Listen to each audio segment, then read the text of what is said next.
wasaaradaha ka socda mas-uuliyiinta kale wasaaradaha ka socda odayaasha ganacsatada gabdhaha xubnaha golaha deegaanka oo halkan fadhiya dhammaan assalaamu calaykum waraxmatullaahi wabarakaatu. salaan kadib aad iyo aad baan ugu faraxsannahay inaan maanta idinkala soo qayb galno kulankan looga hadlayo oo xaafadaha degmadu ay uga hadlayaan iyo mas-uuliyiinta kala duwan ee dowladdu iyo hay-adihii dowladdu qorshaha horumarinta sanadka 2020 ee sida gaarka ugu astaysan mashruuca la yiraahdo JPLG ama mashruuca loo dhan yahay la yiraahdo. aad iyo aad baan ugu faraxsannahay sida halkan uu wasiirku ka sheegay mas-uuliyiinta ka horeysana ay sheegeen mashruuca loo dhan yahay ee JPLG-ga la yiraahdo waa mashruuc wax badan lagaga soo faa'iiday guud ahaan Puntland gaar ahaan gobolkan hadda aan joogno uu ka mid yahay meelaha ka faa'iiday. waa mashruuca xilligiisa ugu dheer yahay oo hadda 12 sano maraya waxaan u malaynayaa sanadkii 11aad uu marayo oo ilaa hadda ka shaqaynaya horumarka kaabayaasha aasaasiga ka shaqaynaya horumarinta adeegyada kala duwan qabtay waxyaalo lagu naaloon karo hadday ahaan lahayd jidadka hadday ahaan lahayd xafiisyo hadday ahaan lahayd rugo caafimaad hadday ahaan lahayd iskuulaad adeegyo kala duwan qabtay. aad iyo aad baan runtii ugu mahad celinaynaa dhammaan inta ka qayb qaadata. waxaan kaloo u mahad celinaynaa bulshada sida halkan hadda maanta loo fadhiyo kale ayagu ka arrinsanaya baahiyaha ugu muhiimsan. baahiyo waa tiro badan yihiin kuwa ugu muhiimsan oo ay tahay in lagu daro mashruuca sanadka soo socda. waxaa la rabaa in 10 laga barto sanadka hadda la soo dhaafay hadda gabagabada ah shaqooyinkii la qabtay maxay ahaayeen sanadka soo socda sidee kuwa 10 laga bartay loogu lifaaqi karaa. arrintaas waxaa la rabaa marka si qoto dheer leh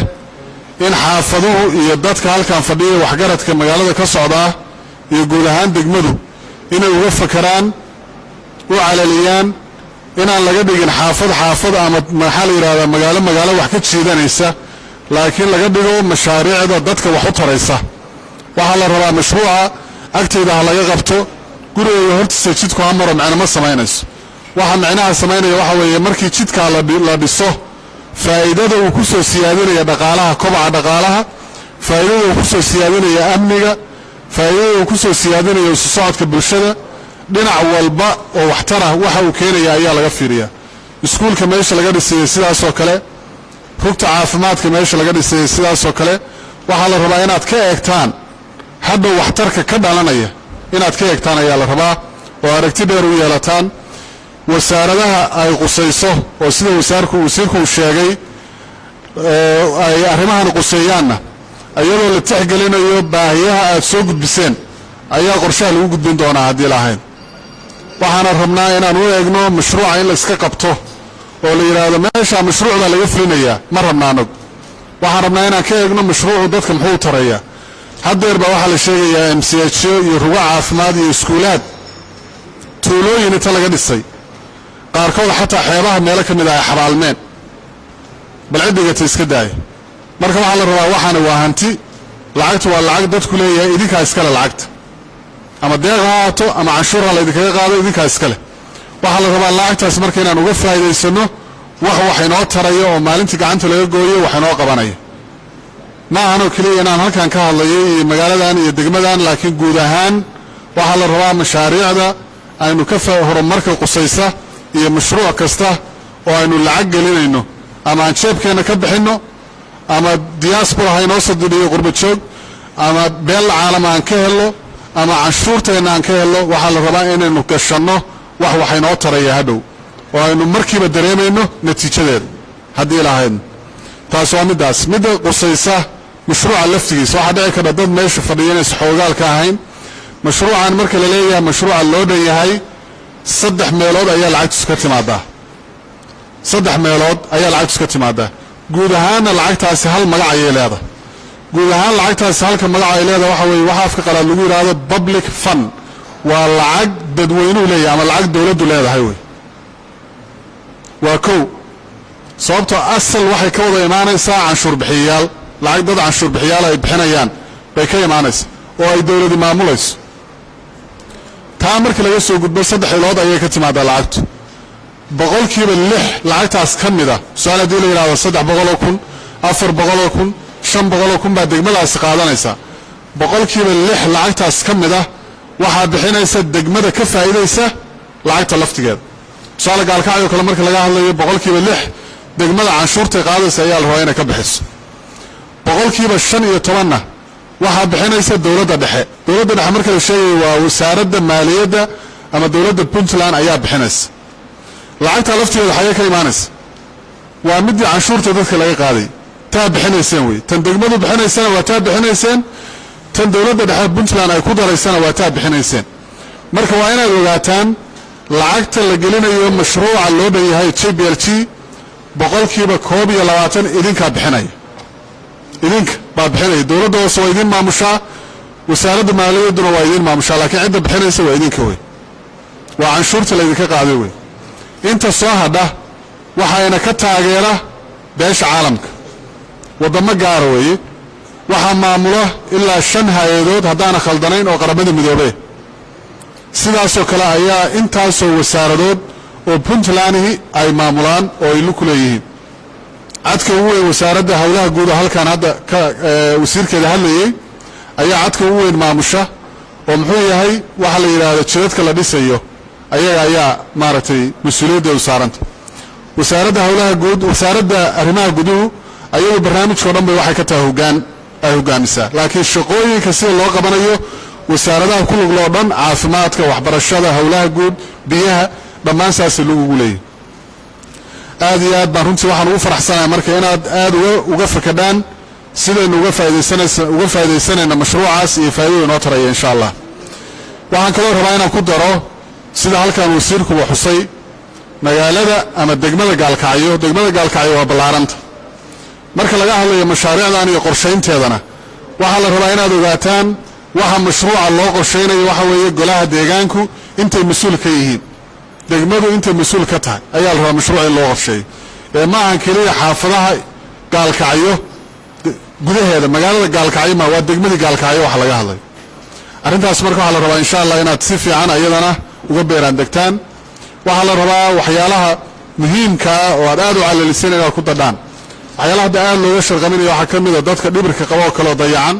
inaad facilities haday suurtagal tahay loogu daro meelo maaragtay loogu shaqeyn karo kale haday waxyaalo kala jiraan oo sidaas oo kale ayaguna taagan aad ka fakadaan jid kaliya maaha mashruuc waxyaalaha kala duwan oo laga faa'iideysan karo waa inay ka fakadaan hadii lahayn waxaan rabaa inaan ku daro dhowr qodob oo kale qodobka waxa weeye arrinta la xiriirta horumarka magaalada iyo amnigeeda horumarka magaalada inaynu horumar helno mid dhaqaale inaynu helno mid bulsho oo ah waxbarashada iyo caafimaadka waxa ka amni la helo dawladdu mas'uuliyadda ay leedahay waa qaadanaysaa mas'uuliyadda leedahay waxa weeye dadkan canshuurta laga qaadayo oo aan u dhaaranay oo aan kitaabka gacanta u saaray inaan u shaqeyno waa u shaqeynayna hadii lahayn laakiin waxa la rabaa inaad ogaataan dawladnimadu annagu waxaan adeegayaal laga bilaabo madaxweynaha xildhibaanada wasiirada ilaa gobol la yimaado ilaa degmo la yimaado ilaa halkan golaha fadhiyahay waa adeegayaal way waa dhaartay maxay u dhaaranayeen inaad dadka iyo dalka iyo dadka iyo diinta si daacad ugu adeegaysa intaasana loo diray laakiin dawladnimadu waa idinka way haddaynan garba noqon oo gabdhuhu garba noqon oo dhalinyaradu noqon oo odayaashu noqon oo ganacsatadu noqon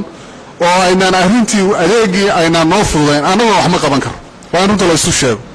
marka waxaa la rabaa magaaladan in loo istaago waa fiicanta xaaladeeda waxaan ognahay inay jiraan dad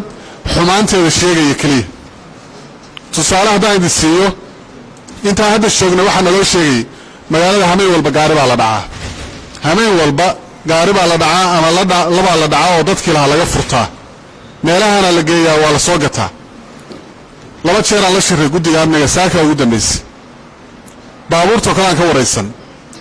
wax hadda baabuur Puntland leedahay oo maqan waxay nagu wargeliyeen gaari aan la dhicin laakiin lacag faalsa lagu gatay oo gurceel yaalo hawshiis lagu jiro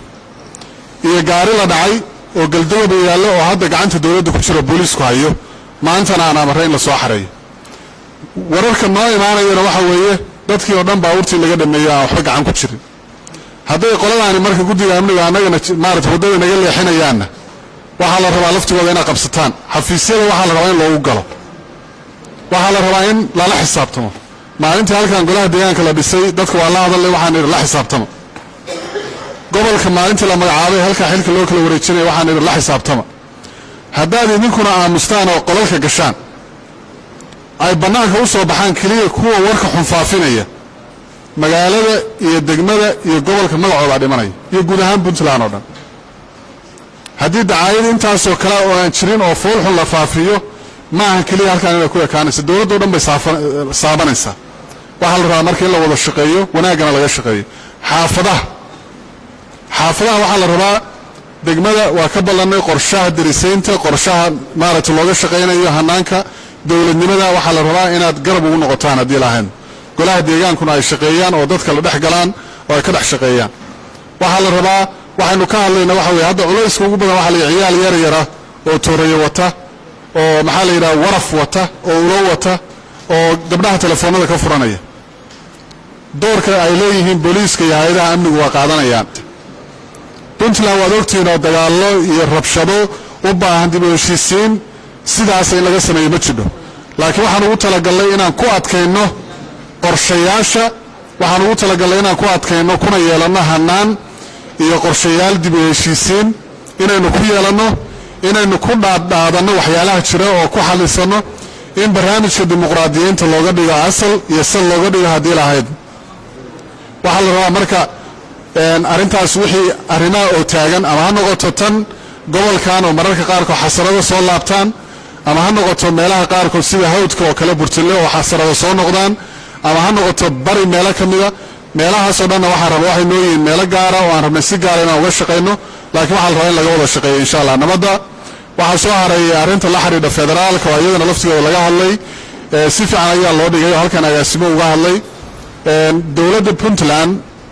waxaad la socotaan inay hooyo iyo aabbe iyo adeer iyo awooba u ahayd in dalkani uu noqdo dal federaal marka la leeyahay dalkan lama kala goynayo